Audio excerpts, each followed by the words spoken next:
جناب نبی کریم صلی اللہ علیہ وسلم کی خدمت اقدس میں حضرت جبریل علیہ السلام 12 مرتبہ آئے صرف نماز کو سکھانے اور بتانے کے لیے۔ آج ہمارے ماحول میں ایمان سیکھنے کا بھی ماحول نہیں، قرآن سیکھنے کا بھی ماحول نہیں، اور میرے بزرگوں اور ایسی ہی نماز سیکھنے کا بھی ماحول نہیں۔ صحابہ کہتے ہیں ہم قرآن کیسے سیکھتے تھے؟ قرآن کی 10 آیتیں سیکھتے تھے، ان آیتوں کو حروف اور مخارج کے اعتبار سے صحیح پڑھنا سیکھتے تھے۔ پھر اس کے بعد یہ آیت کس موقع پر نازل ہوئی اور اس میں کیا حکم اتارا گیا ہے ہم اس کو سمجھتے تھے، پھر اس پر عمل کرتے تھے۔ پھر اس کے بعد جو ہے اگر اس میں کسی چیز سے روکا گیا ہے تو ہم اس سے رکتے تھے، جس چیز سے روکا گیا ہے اس سے رکتے تھے۔ پھر آگے دوسری 10 آیتوں کے سیکھ کا سبق لیتے تھے اور دوسری 10 آیتیں سیکھتے تھے۔ قرآن سیکھنے کی ترتیب یہ تھی، اگر قرن اول کا نقشہ ہمارے سامنے ہو اور قرن اول میں جن بنیادوں پر اللہ کے رسول صلی اللہ علیہ وسلم نے جن بنیادوں پر امت کو کھڑا کیا تھا اور جن بنیادوں پر امت کو لے کر چلے اللہ کی رہبری میں، میرے بزرگوں اگر وہ بنیادیں اس زمانے میں امت مسلمہ میں اگر زندہ ہو جائیں تو میرے بزرگوں پھر اللہ رب العزت اس امت کو ذلت سے نکال کر عزت کی بلند چوٹی پر پہنچا دے۔ اللہ تبارک و تعالیٰ نے عزت اپنے غیبی خزانے میں رکھی ہے، اور نبی کے لائے ہوئے دین اور شریعت کے راستے سے ایمان والوں کے اندر کی طاقت کی بنیاد پر اللہ رب العزت عزت کے فیصلے کرتے ہیں۔ یہ یاد رکھو، قرن اول کی محنت اللہ رب العزت نے اپنے فضل سے اس دور میں عطا فرمائی ہے۔ کام ہے، صحابہ خود کہتے ہیں ہم لوگوں میں سب سے زیادہ ذلیل لوگ تھے، اللہ نے اسلام کی وجہ سے ہمیں عزت عطا فرمائی ہے۔ صحابہ کرام وہ لوگ ہیں جن کو اللہ نے اپنے نبی کے زمانے کے لیے منتخب کیا تھا، اپنے نبی کی فیض صحبت کے لیے۔ صحابہ وہ لوگ ہیں ایمان لائے اور ایمان کی حالت میں دنیا سے گئے اور زندگی ایسی گزاری ہے کہ اللہ تبارک و تعالیٰ ان سے راضی ہو گیا۔ جس قدر اسلام آیا، جس طرح سے اوامر اور احکامات نازل ہوتے گئے اور جن جن چیزوں سے روکا گیا، میرے بزرگوں اس کا بہترین نمونہ بن کر تیار ہو گئے۔ اللہ تعالیٰ نے قرآن کریم میں فرمایا رضی اللہ عنہم ورضوا عنہ، اللہ ان سے راضی ہو گیا اور وہ بھی اللہ سے راضی ہو گئے۔ حجۃ الوداع میں قرآن کی آیت نازل ہوئی، اليوم اکملت لکم دینکم واتممت علیکم نعمتی ورضیت لکم الاسلام دینا، آج میں نے دین مکمل کر دیا اور اپنی نعمت کا اتمام کر دیا اور اپنی رضا اسی دین میں رکھ دی۔ میرے بزرگوں 23 سال کے اندر قرآن کے ذریعہ یہ دین مکمل ہوا ہے اور یہ دین کامل طریقے پر صحابہ کی زندگی میں آیا۔ حالانکہ اس زمانے میں لکھنے پڑھنے کا زیادہ ماحول نہیں تھا، عام طریقے سے صحابہ کہتے ہیں ما كنا نعرف نكتب ولا نقرا، کہ ہم عام طریقے سے ہمارے زمانے میں لوگ لکھنا پڑھنا نہیں جانتے تھے۔ قرآن بھی حضور کے زمانے میں جمع نہیں ہوا، قرآن جمع ہوا ہے حضرت ابو بکر صدیق رضی اللہ عنہ کے زمانے میں۔ حضرت عمر رضی اللہ تعالیٰ عنہ نے بہت اصرار کیا، حضرت ابو بکر فرما رہے ہیں کہ عمر ہم اس کام کو کیسے کریں جس کام کو حضور نے نہیں کیا ہے، لیکن وہ اصرار کرتے رہے اور جو ہے نفع بتاتے رہے، یہاں تک کہ حضرت ابو بکر صدیق رضی اللہ عنہ تیار ہو گئے کہ چلو ٹھیک ہے قرآن جمع ہو جائے۔ 3 آدمیوں کے اتفاق پر وہی لکھنے والے صحابی اور حضرت ابو بکر، حضرت عمر، ان تینوں حضرات کے اتفاق پر قرآن جمع ہوا ہے۔ کیوں بھائی پوری امت پر ان 3 شخصیتوں کا احسان ہے کہ نہیں ہے؟ ارے بولو نا، آج ہم قرآن کو دو دفتیوں کے درمیان میں جمع شدہ جو ہم دیکھ رہے ہیں مصحف، میرے بزرگوں کتنی بڑی اللہ کی نعمت ہے۔ اس زمانے میں، حضور کے زمانے میں قرآن جمع بھی نہیں تھا، لیکن 100% یہ دین ان کی زندگیوں میں آیا۔ یہ جو ہے کس طرح سے آسانی کے ساتھ لوگوں میں یہ دین آسانی کے ساتھ آیا۔ اور علم کا حال یہ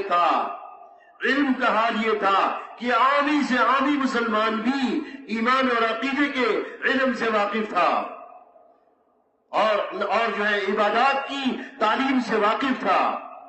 حضرت محمد صلی اللہ علیہ وسلم نے عبادات کی لائن کا جو علم دیا، عامۃ الناس، عام مسلمان اس سے واقف تھے، ایمان اور عقیدے سے عام مسلمان واقف تھے، اخلاق کا دین جانتے تھے۔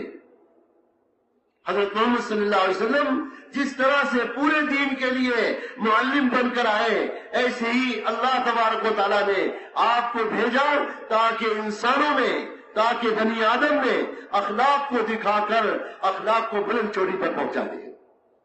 ہمارے نبی کے اخلاق بہت بلند تھے۔ اللہ نے اپنے نبی کے اخلاق کی تعریف فرمائی قرآن میں، اے میرے نبی آپ کے اخلاق تو بہت بلند ہیں، انک لعلی خلق عظیم۔ یہ کلمہ پڑھنے والا اگر دعوت پر آ جائے، یہ کلمہ پڑھنے والا اگر جو ہے حسن اخلاق پر آ جائے، تو یاد رکھو ہدایت کے عام ہونے کی شکلیں بنتی جائیں گی، اور ہدایت کے آگے بڑھنے کے راستے کھلتے چلے جائیں گے۔ آج تو ہمارے ماحول میں اخلاقی کمزوریوں کی وجہ سے دل ٹوٹے ہوئے ہیں اور دلوں میں دوری بنی ہوئی ہے۔ اخلاق میں علماء نے لکھا ہے سب سے ادنا درجے کی بات یہ ہے کہ ہماری زبان سے اور ہاتھ سے کسی کو تکلیف نہ پہنچے۔ اس کی مشق کرنے کی ضرورت ہے۔ اس مبارک راستے میں اخلاق کی بھی بڑی مشق ہے۔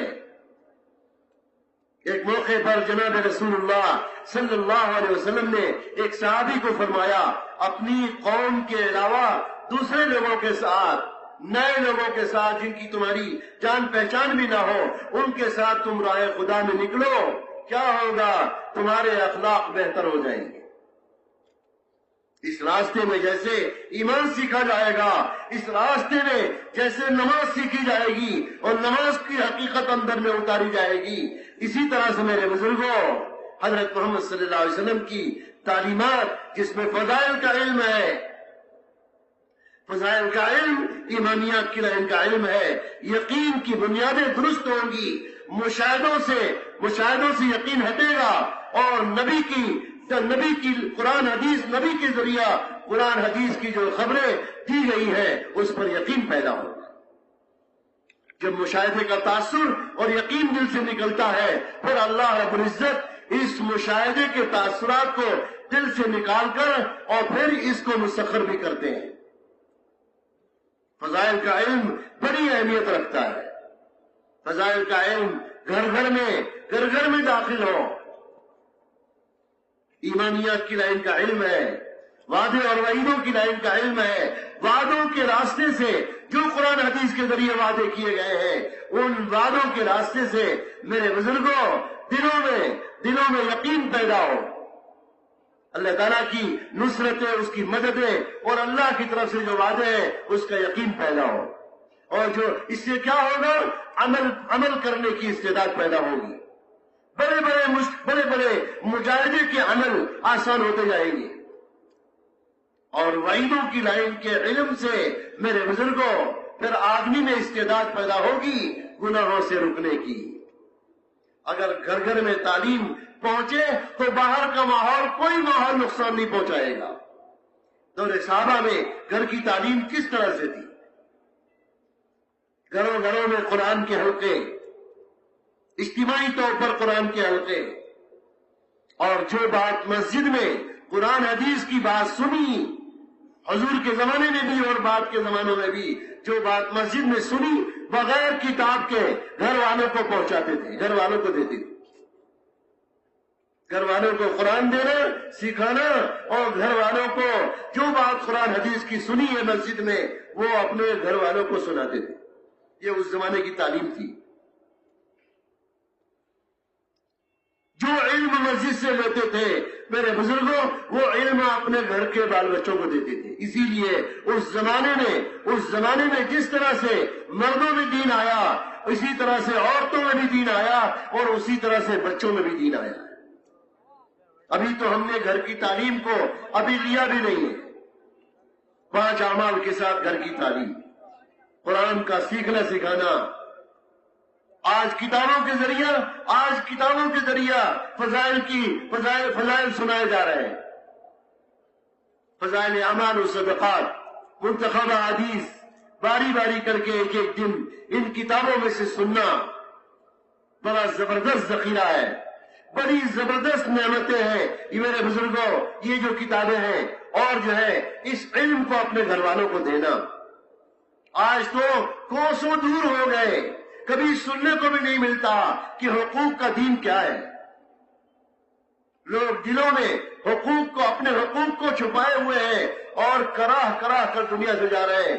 یاد رکھو، اگر حق کے دین میں اگر اہتمام پیدا نہ ہوا، اور اگر ملک مال سے یقین نہ ہٹا، اور اللہ کے نبی کی باتوں پر یقین پیدا نہ ہوا، تو قیامت کے میدان میں حق والے آئیں گے اور نیکیوں میں سے وزن کر کے ان کا حق پورا کیا جائے گا. نیکیاں پہاڑ کی طرح سے جمع کر لی ہے. حج بھی ہے، روزہ بھی ہے، نماز بھی ہے، زکوٰۃ بھی ہے، اور عمرہ بھی ہے، دیگر اور کار خیر ہے، نیکیاں ہیں. ساری نیکیاں پہاڑ کی طرح سے حق والے آئیں گے، اپنے حق کا مطالبہ کریں گے. قیامت میں کوئی چیز دینے کو نہ ہوگی، نیکیاں ان کے حق کے برابر وزن کر کے ان کے نام اعمال میں ڈالی جائیں. نیکیاں ختم ہو گئیں، حق پورا نہ ہوا تو ان کے جتنے جس درجے کے حقوق ہوں گے ان کے گناہ وزن کر کے ان کے حصے میں ڈال دیے جائیں گے. اکرام مسلم کا جو باب ہے فضائل کی کتاب میں منتخب حدیث میں، ذرا سنیے تو وہ حدیثیں عام طریقے سے آپ کو سننے کو بھی نہ ملے ہوں گی. حقوق کا دین، جناب نبی کریم صلی اللہ علیہ وسلم نے حقوق کا دین بتلایا ہے. غیر ایمان والوں کے بھی حق ہے ایمان والوں پر. بہت ساری چیزوں میں حق میں غیر ایمان والے بھی مسلمانوں کی طرف سے حق میں برابر ہیں. حقوق کا دین سمجھنا. مولانا یوسف صاحب رحمۃ اللہ علیہ فرماتے تھے، معاشرت کا دین، معاملات کا دین اور اخلاق کا دین، اگر یہ 3 چیزیں امت میں اپنے صحیح سطح کے ساتھ اگر امت میں آ گئیں تو یاد رکھو، پھر دیکھو گے کہ جو ہے پھر لوگوں کا اسلام کی طرف رخ مڑے گا. ابھی تو ہماری نمازوں کے لالے پڑے ہوئے ہیں، ابھی تو ہمارے ایمان کے لالے پڑے ہوئے ہیں. کہاں جذبہ اسلام کا؟ اور اجاز صاحب فرماتے تھے، جب سے ہماری مسجدوں سے اور ہمارے گھروں سے فضائل کا علم اٹھ گیا، فضائل کا علم نہ رہا اور فضائل کے حلقوں میں بیٹھنے کا معمول نہ رہا، دلوں میں اسلام کا جذبہ ہی باقی نہ رہا. فرماتے تھے اسلامی جذبات پر موت آ گئی، کوئی جذبہ نہ رہا. بازاروں کے جذبات ہیں، کپڑے لتے کے جذبات ہیں، دکان اور جو ہے دنیا کی زیب و زینت کے جذبات ہیں کہ بڑی بڑی مارکیٹوں میں لوگ 12 بجے، 1 بجے، 2 بجے رات کو اپنے بال بچوں کو لے کر مارکیٹوں میں جاتے ہیں. میرے بزرگوں، قرن اول کا ہیرا اللہ نے اس کام کو عطا فرمایا ہے. یہ قرن اول کا ہیرا ہے، قرن اول کا کام ہے. اللہ ہمیں کام سمجھا دے. ارے آمین تو کہو نا. اللہ ہمارے دلوں پر اس مبارک کام کو کھول دے. حیات الصحابہ ہم نے سن رکھا ہے، ایک کتاب ہے 3 جلدوں میں، موٹی 3 جلدوں میں حیات الصحابہ جو کتاب ہے یہ صحابہ کی زندگی کا خلاصہ ہے. صحابہ کو پڑھے بغیر میرے بزرگوں اسلام سمجھ میں نہیں آئے گا. صحابہ کو پڑھے بغیر اسلام سمجھ میں نہیں آئے گا. اسی لیے کہتے ہیں ہر مسلمان کو چاہیے کہ وہ صحابہ کی زندگی کو پڑھا کرے، صحابہ کی زندگی کو پڑھے. وہ کون لوگ تھے؟ اللہ نے قرآن میں ان کو رجال کہا ہے، جگہ جگہ ان کی تعریف فرمائی ہے. کیسی ان کی نماز تھی، کس طرح سے ان کا تعلق نماز سے تھا، کتنا نماز سے شغف تھا. قرآن کریم میں رب العالمین نے فرمایا محمد الرسول اللہ والذین معہ، محمد صلی اللہ علیہ وسلم اللہ کے رسول ہیں اور جو آپ کے ساتھ آپ کے صحابہ ہیں ان کا حال کیا ہے؟ سنو تو صحیح، ان کا حال یہ ہے کہ دشمنوں کے مقابلے میں سخت ہے اور آپس میں رحم دل ہے۔ اشداء علی الکفار رحماء بینہم، اے مخاطب اگر تم ہوتے تو تم انہیں دیکھتے کبھی رکوع کی حالت میں ہے، کبھی سجدے میں پڑے ہوئے ہیں، تراہم رکعا سجدا یبتغون فضلا من اللہ ورضوانا، اللہ تعالیٰ کی خوشنودی حاصل کرنے کے لیے کبھی رکوع میں ہے کبھی سجدے میں ہے۔ یہ نماز اللہ سے تعلق کو پیدا کرنے والا عمل ہے۔ آج تو میرے بزرگوں ہماری نمازیں پھسپھسی ہو گئی ہیں۔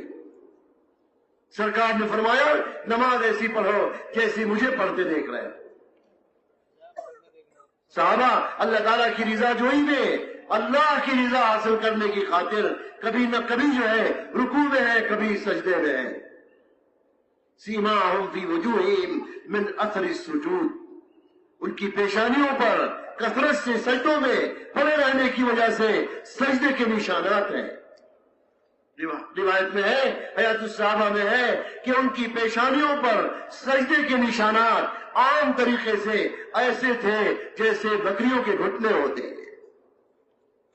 حضرت عمر رضی اللہ تعالیٰ عنہ فرمایا کرتے تھے اگر دنیا میں 3 عمل نہ ہوتا تو ہمارا جینا مشکل ہو جاتا، ایک تو دعوت اللہ اور اللہ کے راستے کی نقل و حرکت ہے، دوسری بات فرماتے تھے ایمانی مجلسیں، یہ تعلیم کے حلقے مسجدوں میں، یہ مسجد سے ملاقاتوں کی محنت کے وقت میں مسجد کو آباد رکھنا، یہ تعلیم کے حلقے، یہ ایمان کی باتیں گشتوں کے بعد ایمانی مجلسیں، یہ تعلیم کے حلقے ایمانی مجلسیں ہیں۔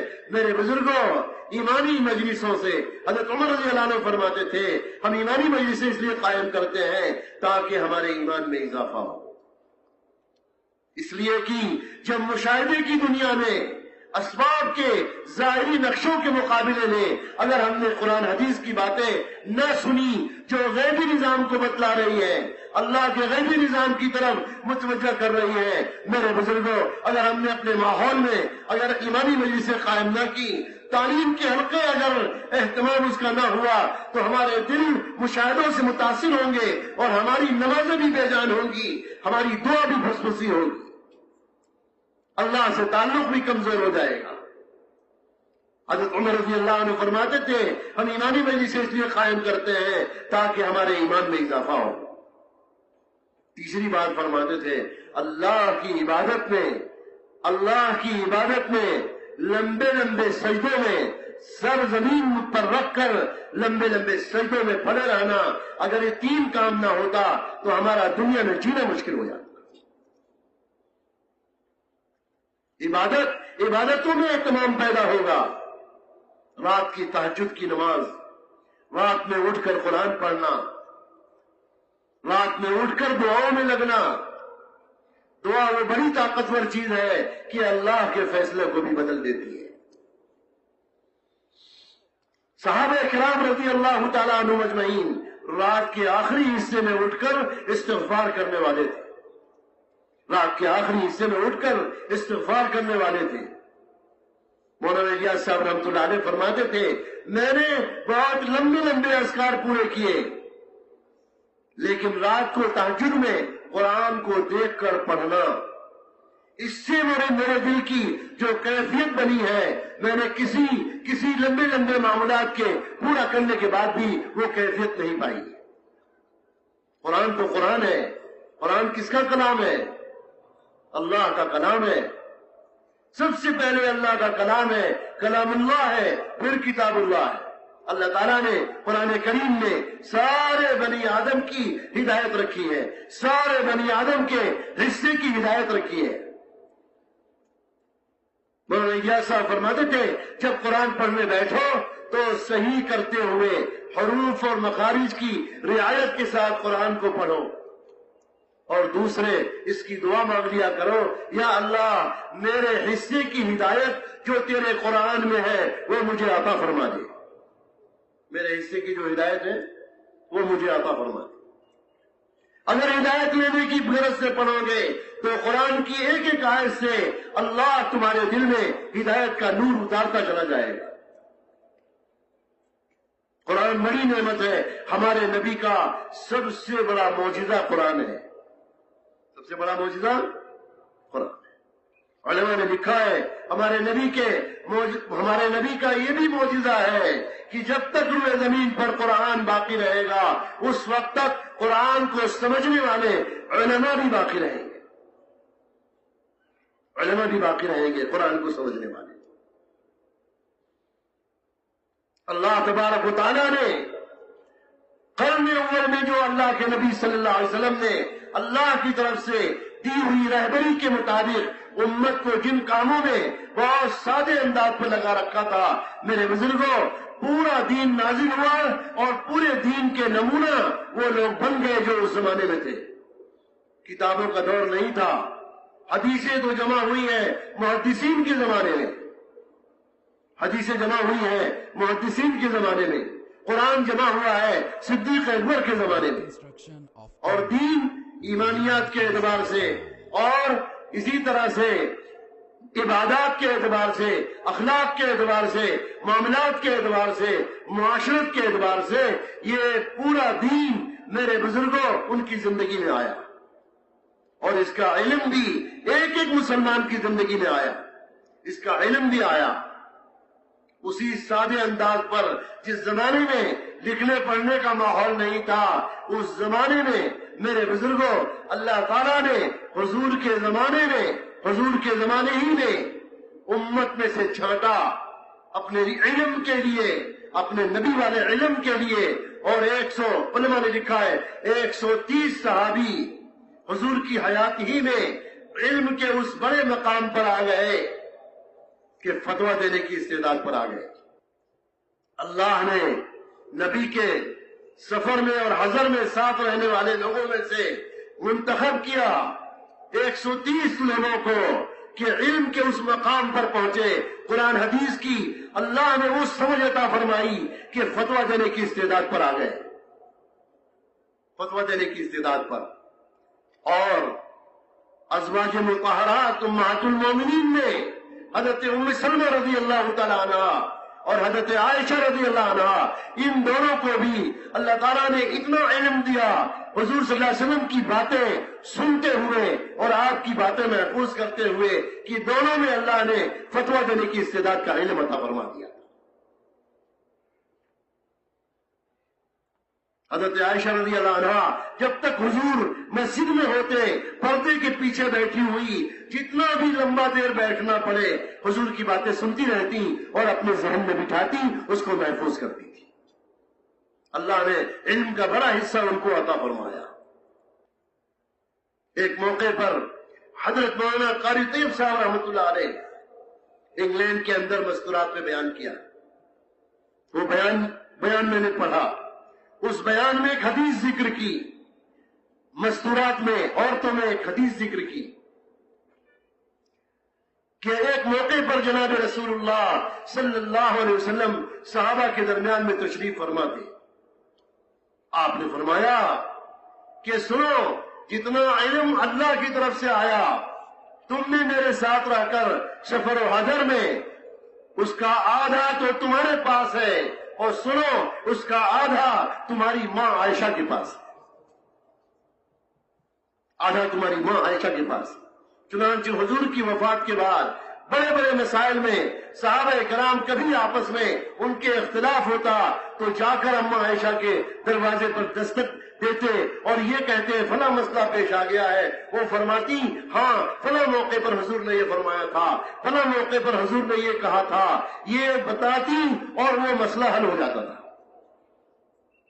کس قدر اس امت کے اوپر جو دین آیا ہے، کس قدر امت کے مردوں کا بھی حصہ ہے اور کس قدر عورتوں کا حصہ ہے، اور کس قدر اس مبارک دین میں، اس کی حفاظت میں، علم میں اور عمل میں اور دین میں کس قدر اس امت کی قرن اول کی مردوں اور عورتوں کا حصہ ہے۔ حضرت خدیجہ رضی اللہ عنہا عورت ذات ہیں، اور سب سے پہلی بیوی ہے اللہ کے رسول صلی اللہ علیہ وسلم کی، اور سب سے پہلی ماں ہے سارے مسلمانوں کی اور امت مسلمہ کی۔ سرکار دو عالم صلی اللہ علیہ وسلم جب پہلی وحی نازل ہوئی ہے جبل حرا پر، حضرت جبریل نے آ کر اب جو ہے دبوچا ہے، اور اس موقع پر سورہ اقرا لے کر آئے، 3 مرتبہ دبوچا، اور اس کے بعد آپ کی حالت بہت خراب تو ضرور ہو گئی، لیکن سورہ اقرا آپ نے پوری پڑھ لی۔ جب آپ اس پہاڑ سے جبل حرا سے واپس آئے، آپ کی طبیعت پر بڑا اثر تھا۔ آپ نے حضرت خدیجہ اما جان سے فرمایا، خدیجہ میری طبیعت بہت خراب ہے اور ایسا حال ہوا ہے، مجھے اپنی جان پر خطرہ محسوس ہو رہا ہے۔ حضرت خدیجہ رضی اللہ تعالیٰ عنہ نے فرمایا، نہیں، آپ کے اندر زمانے سے میں نے وہ خوبیاں دیکھی ہیں، آپ کے اخلاق بہت بلند، آپ کے اندر انسانیت کی خیر خواہی، لوگوں کی ہمدردی، اس روئے زمین پر ان صفات کی بنیاد پر اللہ رب العزت اپنے بندوں کو ہلاک نہیں کیا کرتا۔ سب سے پہلا دلاسا نبوت ملنے کے بعد، جبکہ حضور صلی اللہ علیہ وسلم کو بھی اپنے نبوت کے بارے میں، نبی بنائے جانے کے بارے میں علم نہیں ہو سکا تھا، میرے بزرگوں سب سے پہلا دلاسا حضرت خدیجہ ام المومنین نے دلاسا دیا تھا۔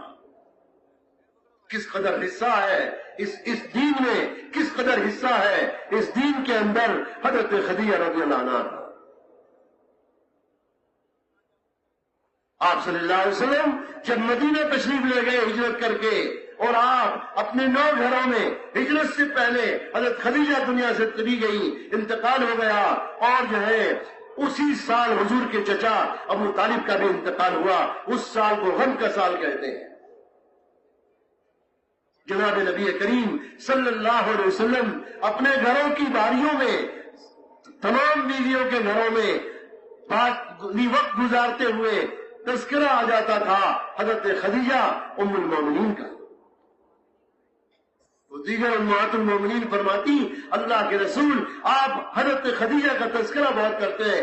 فرمایا کیوں نہ کریں، نبوت ملنے کے بعد سب سے پہلا دلاسا میرے لیے خدیجہ بنی ہے، اور نبوت کے ملنے کے بعد حضرت خدیجہ بڑی مالدار عورت تھی، بہت مال اللہ نے ان کو دیا تھا، سارا مال نبوت کے کام پر لگا دیا، ہم خدیجہ کا تذکرہ کیوں نہ کریں۔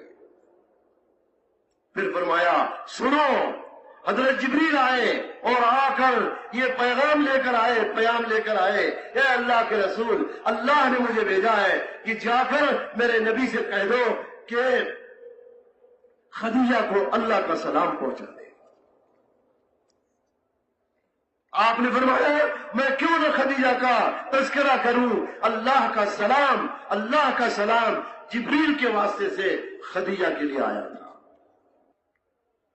یہی حضرت خدیجہ ہے، حضور صلی اللہ علیہ وسلم کو لے کر ورقہ ابن نوفل کے پاس گئی ہیں۔ اس زمانے میں بڑی عمر کی شخصیت تھی اور پچھلی کتابوں کا علم رکھتے تھے، حضرت خدیجہ کے رشتہ دار ہوتے تھے، وہ لے کر گئی ان کے پاس ورقہ ابن نوفل کے بعد کہ چلیے آپ اپنا پورا حال بتائیے، جو جبل حرا پر جو واقعہ پیش آیا ہے سارا واقعہ سنائیے، ان کو یہ بتائیں گے، ان کو پچھلی کتابوں کا علم ہے، یہ بتائیں گے کہ آپ کے ساتھ کیا معاملہ ہوا ہے۔ حضرت خدیجہ لے کر گئی ہیں، ورقہ ابن نوفل نے جب پورا حال سنا تو یہ کہا، او ہو، جس نبی کا انتظار تھا، یہ ساری کارگزاری یہ بتلا رہی ہے، جس نبی کا انتظار تھا وہ نبی روئے زمین پر ظاہر ہو گیا۔ چنانچہ میرے بزرگوں، عورتوں میں ایمان لانے والی سب سے پہلے حضرت خدیجہ ہے، اور مردوں میں ایمان لانے والے حضور کے دوست، قریبی تعلق رکھنے والے، محبت کرنے والے حضرت صدیق اکبر ہیں،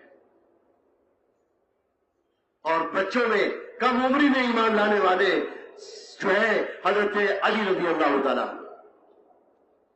میرے بزرگوں اور بھائیوں، یہ محنت کن مجاہدوں سے یہ محنت چلی ہے، اور کن مجاہدوں کے ساتھ میرے بزرگوں اس دین کی تکمیل ہوئی ہے۔ قرن اول میں جن بنیادوں پر یہ امت کھڑی تھی، اگر اس زمانے کے اعمال پر دوبارہ بہت سادے انداز پر یہ امت دوبارہ کھڑی ہو جائے تو اللہ رب العزت دوبارہ پھر اس امت کی ذلت کو عزت سے بدلیں گے۔